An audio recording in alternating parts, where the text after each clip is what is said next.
There's a former Republican congressman, another one. We talked about Adam Kinzinger in a recent segment. Now I have for you Joe Walsh.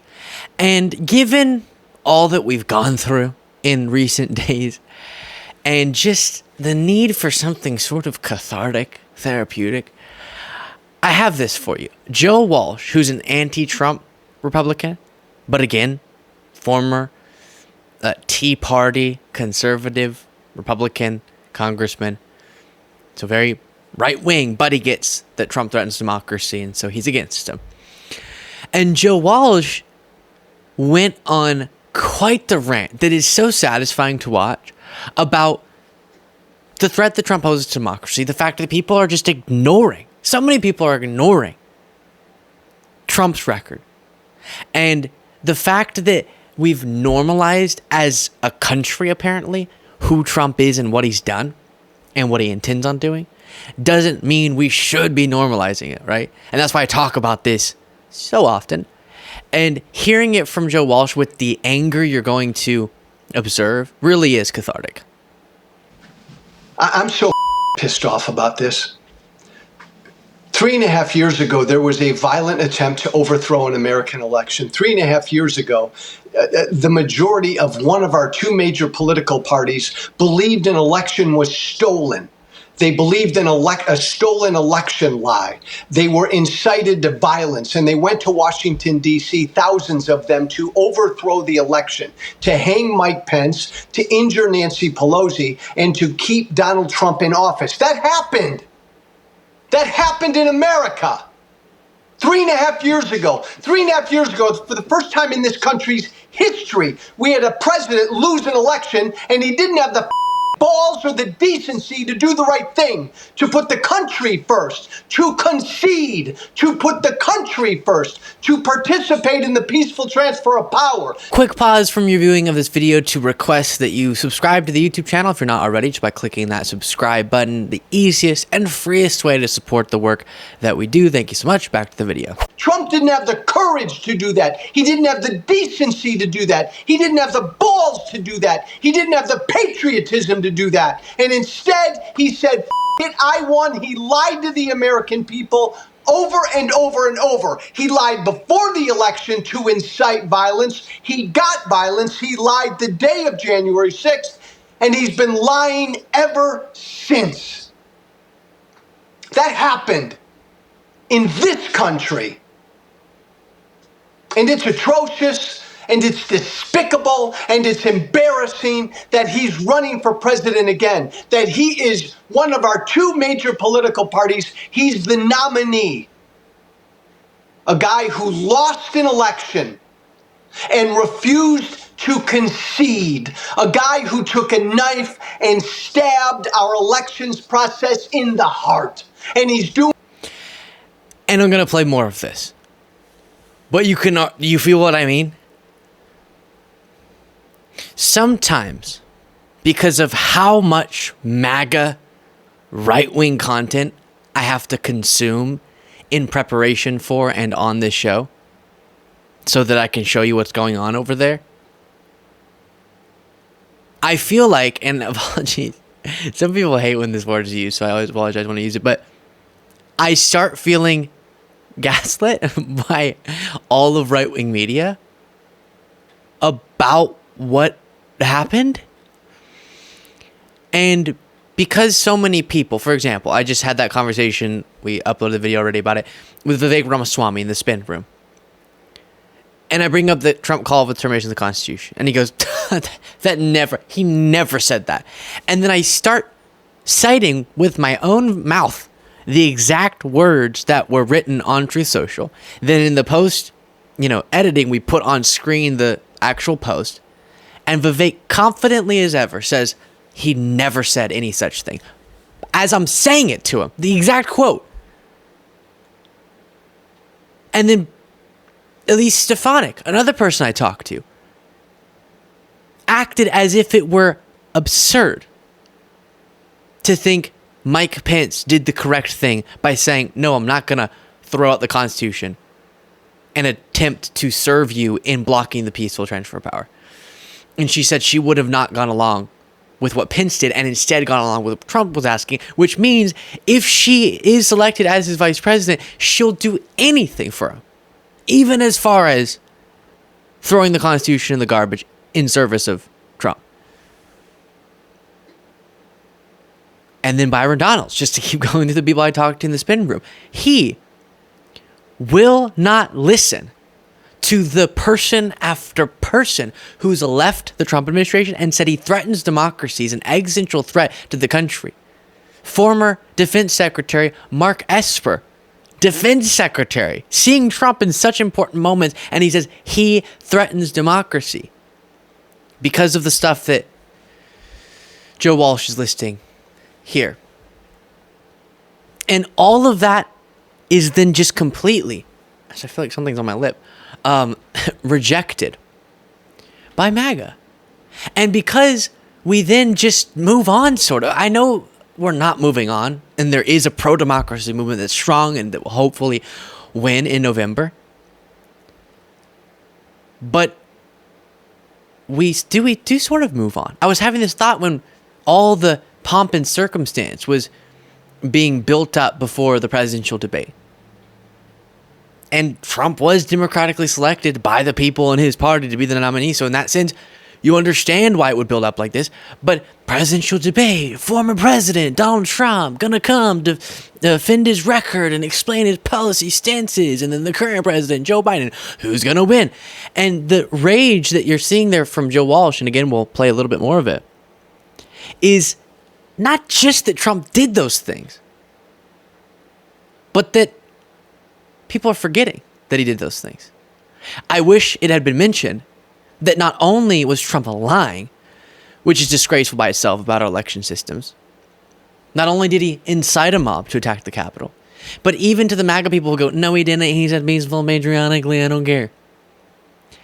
He also, behind the scenes, was putting together schemes like the fraudulent elector scheme that would have unconstitutionally, undemocratically prevented Biden from coming into office, kept Trump in power. They narrowly failed, luckily, but he was trying to throw out the lawful election results to keep himself in office, something he's now being prosecuted for. Not his words, his actions, the schemes that are allegedly illegal. So that also is something that then we just sort of forget about. Not permanently, but temporarily in these conversations. And now we're back to talking about what would Biden do on inflation versus Trump? Important, but we won't be able to choose as a country who we like better in handling issues like that one if our democracy falls apart. But again, the focus of this segment is less so that that's true, and more so that millions of people can stare you in the face and pretend like it's insignificant.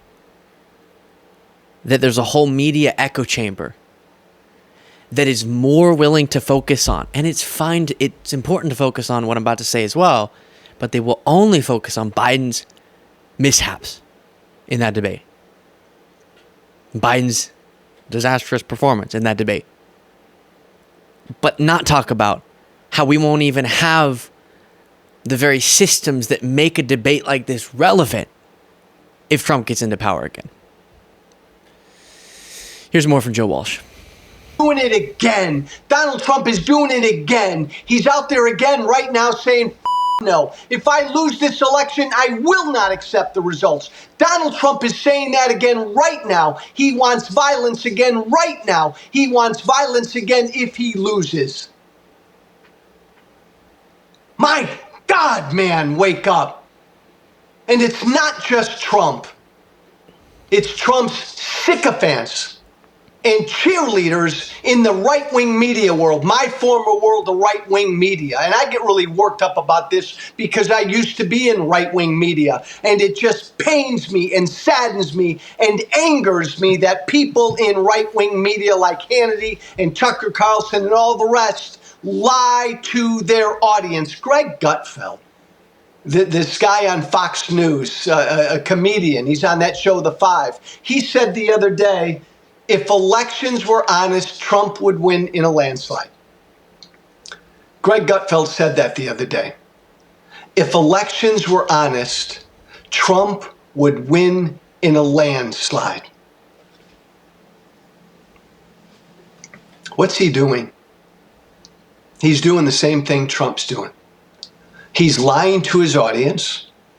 He's getting them angry and outraged so that if and when Trump loses, they will get violent again. Greg Gutfeld is purposely lying to his audience and purposely inciting violence. They're doing it again. Wake up, America. They're doing it again. Trump and his cheerleaders are doing it again. They're inciting another January 6th. They want another January 6th. This is a lie.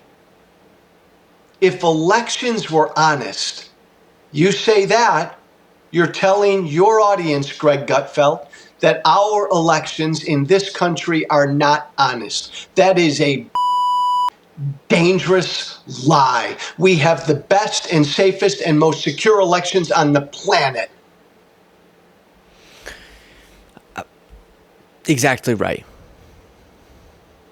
And the point about the MAGA Fox host, Greg Gutfeld, is a super important one. Is Gutfeld, is Trump, these other figures, are they thinking specifically, I want to see more violence after the election? Probably not. But the point I think Joe Walsh is making is the reasons they're doing it. Even if the reason isn't they specifically want that to happen, that's irrelevant. Because the outcome of what they're saying is that of someone who is trying to cause that again. Because they are saying things just like what they said leading up to 2020. And Trump has been asked about this, and now I'm blanking on the exact response that he's given, but it's obviously promotional of violence being justified if he loses, essentially. If the election's not fair, is the way he words it, but that means if he loses. And I've seen so many people, just recently Tulsi Gabbard on Bill Maher was saying, why is it bad to say I'll only concede if the election's fair? It's not in a vacuum.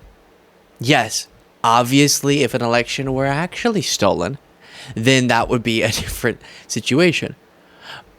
But when Trump says if it's fair, you know, if you just have the slightest, weенsiest bit of knowledge about the subject, you know that means if he loses, or if he wins, is the fair example. It's the only situation. Because you would think, well, how would he know if it's fair? And if we are more honest people, level-headed, we'd say, okay, you can know an election's fair if every investigation, recount, audit, just to note, investigation by people hired by Trump, and court case finds it to be so. And that happened in the last election, and Trump still didn't concede. So he's not going to concede this time, even if the exact same thing plays out with all legitimate organizations realizing it was legitimate. So we're walking into a really dangerous environment if Trump loses. And if he wins, obviously. And we should be Joe Walsh angry about that fact. And we should be calling it out. And sometimes I think it takes yelling and shaking people awake for them to understand this isn't normal. This is not. Let me go through the alternative situation. Trump loses, does everything that he did. January 6th happens. And then he's a disgrace to the country. And we never hear from him again. He's not politically relevant. And he just lives at Mar-a-Lago. Probably has to be prosecuted for trying to block the people's transfer power as he is being now. Maybe he still steals classified documents and has legal troubles. But the Republican Party laughs at the idea of him being their nominee because of what he tried to do. That's the world that makes sense. And do you remember after January 6th, that's the world that seemed like it was shaping up to be? Lindsey Graham saying, I'm out. All these people denouncing what Trump did. Nancy Mace. And the pundits were saying, yeah, this is the end of Trump's political story. But then the MAGA base said, no, we want Trump. And history, or people looking back on history, are going to be so unkind, justifiably so, to America, but also, more specifically, the Republican Party and the MAGA base for not abandoning Trump. And in a more reasonable world, that alternative scenario is they would have given up on him, but they didn't. Let me know what you thought of that from Joe Walsh. And if you want to get the extra episode of the show daily, you can do so by clicking the join button below.